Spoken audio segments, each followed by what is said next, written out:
Assalamualaikum warahmatullahi wabarakatuh. Asyhadu an la ilaha illallah wa asyhadu anna Muhammadar Rasulullah. Yang saya takzimi Kiai Hasan Mutawakil Allah SHMM selaku pengasuh Pondok Pesantren Zainul Hasan Genggong. Yang saya hormati Bapak Rektor Universitas Islam Zainul Hasan Genggong, Bapak Dr. Abdul Aziz Wahab BAMAG. Yang saya hormati Kaprodi Tadris Matematika, yaitu Ibu Eka Rahayu MPD. Dan yang saya hormati dosen pengampu mata kuliah Bahasa Indonesia, yaitu Ibu Wahyu Lestari MPD. Baik, perkenalkan, nama saya Saadah, saya mahasiswa di Universitas Islam Zainul Hasan Genggong, Prodi Tadris Matematika. Baik, pada kesempatan kali ini saya akan menjelaskan tentang kata. Kata adalah satuan bentuk terkecil dari kalimat yang dapat berdiri sendiri dan mempunyai makna. Kata memiliki pembagian kelas kata, yaitu yang pertama verba, adjektiva, nomina, pronomina, numeralia, adverbia, interrogativa, demonstrativa, artikula, preposisi, konjungsi, kategori fatis, interjeksi, dan partikel. Baik, yang pertama yaitu verba. Sebuah kata dapat dikatakan berkategori verba hanya dari perilaku frasa. Dilihat dari bentuknya, verba dapat dibedakan menjadi yang pertama ialah verba dasar, yang kedua ialah verba turunan, yang ketiga ialah verba bereduplikasi. Yang pertama ialah verba dasar, yaitu verba yang berupa morfem dasar bebas. Contohnya yaitu makan, minum, dan mandi. Yang kedua ialah verba turunan, yaitu verba yang telah mengalami afiksasi, reduplikasi, dan gabungan proses. Verba berakvis, contohnya yaitu ajari dan bernyanyi. Selanjutnya ialah verba bereduplikasi, contohnya bangun-bangun dan ingat-ingat.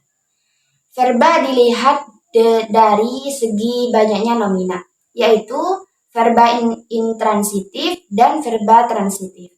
Verba intransitif contohnya yaitu ialah alih bahasa, campur tangan, dan cuci mata. Sedangkan verba transitif yaitu verba yang bisa mempunyai atau harus mendampingi objek. Baik, selanjutnya tentang adjektiva.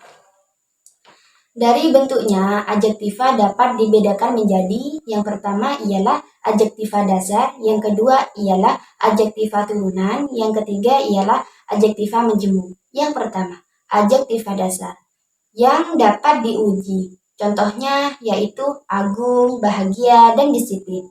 Yang kedua ialah adjektiva turunan, berakvis, misalnya terhormat. Selanjutnya yang terakhir ialah adjektiva menjemu, subordinatif, contohnya kepala dingin dan panjang tangan. Baik, selanjutnya tentang nomina. Nomina atau kata benda.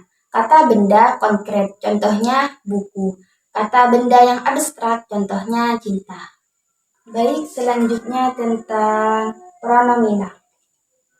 Pronomina atau kata ganti. Kata ganti orang dapat bersifat tunggal maupun jamak, baik kata maupun frasa. Nomina.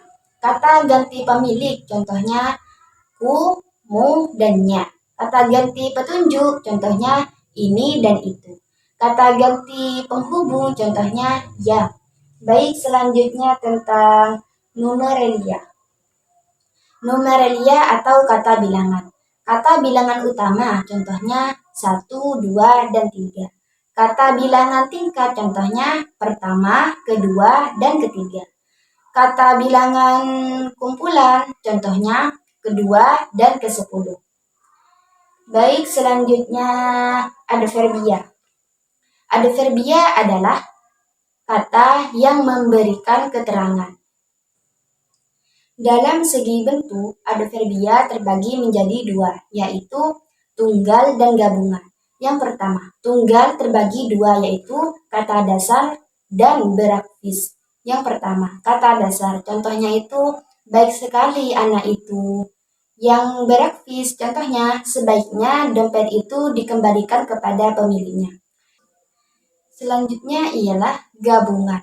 Gabungan adverbial terbagi menjadi dua yaitu gabungan pendamping dan gabungan tidak pendamping. Contoh dari gabungan pendamping yaitu lagi pula buku itu baru sampai besok. Contoh gabungan yang tidak berdamping ialah dosen yang mengajar di kelas kami sangatlah cantik sekali. Baik, selanjutnya tentang interrogativa.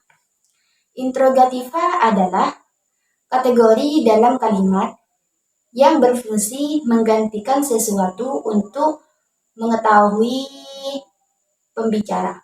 Interrogativa dasar contohnya ialah apa, bukan, dan bila. Sedangkan interrogatif turunan contohnya ialah apa-apaan, bagaimana, dan berapa. Selanjutnya tentang demonstrativa. Demonstrativa atau kata tunjuk. Kata tunjuk dasar contohnya itu dan ini. Kata tunjuk turunan contohnya berikut dan sedemikian. Kata tunjuk gabungan contohnya di sana, di sini, dan di situ. Baik, selanjutnya artikula. Artikula atau kata sandang. Hang tuah dipakai untuk nama pria. Dang masti dipakai untuk nama wanita. Sri dipakai untuk mengkhususkan orang yang dihormati. Baik, selanjutnya tentang preposisi. Preposisi adalah kategori yang terletak di depan kategori lain. Preposisi yang berupa dasar contohnya takut akan kegelapan dan antara anak dan ibu. Preposisi berupa kata berprefiks pergi bersama kakak, ayah beserta ibu. Preposisi berupa bersufiks cantik bagaikan bidadari. Selanjutnya tentang konjungsi. Konjungsi atau kata penghubung. Konjungsi antar klausa ada 3 macam, yaitu korelatif, subordinatif, dan koordinatif. Konjungsi korelatif adalah menghubungkan dua buah klausa yang memiliki hubungan sintaksis setara. Contohnya, baik Rizky maupun Nasar, keduanya adalah anak yang sangat baik. Yang kedua ialah konjungsi subordinatif adalah menghubungkan dua buah klausa yang memiliki hubungan sintaksis yang tidak sama. Contohnya, dia telah pergi ke Jakarta sebelum Budi datang menyusulnya. Konjungsi koordinatif adalah menghubungkan dua buah klausa yang sejajar. Tapi konjungsi ini hanya terjadi pada klausa-klausa yang sama. Contohnya itu Andi membeli baju di toko. Baik, selanjutnya tentang kategori fatis. Kategori fatis adalah kelas kata yang bertugas memulai mempertahankan komunikasi antara pembaca dan pendengar. Biasanya terdapat dalam konteks dialog. Contohnya itu selamat, kok, dan deh. Selanjutnya tentang interjeksi. Interjeksi ialah kata seru yang mengungkapkan isi hati dari si pembaca. Contohnya mengungkapkan rasa jijik. Ih, jorok sekali perilakumu. Contohnya yang mengungkapkan rasa kesal dan kecewa. Celaka, aku lupa membawa dompetku. Contohnya yang mengungkapkan kekaguman. Masya Allah, cantik sekali dia. Contohnya yang mengungkapkan rasa syukur ialah syukurlah kamu tidak jatuh dari sepeda motor. Partikel. Partikel sebenarnya unsur-unsur kecil dari satu benda. Partikel yang dibicarakan di sini adalah partikel yang berperan membentuk kalimat tanya, interrogatif, ditambah dengan kalimat perintah imperatif dan kalimat perantaranya deklaratif. Contohnya ialah, apakah Bapak Ahmad sudah pulang? Di sini yang termasuk kata partikelnya ialah kah. Selanjutnya, contoh selanjutnya ialah, kalau kamu mau, ambillah apel itu satu. Di sini yang termasuk kata partikelnya itu lah.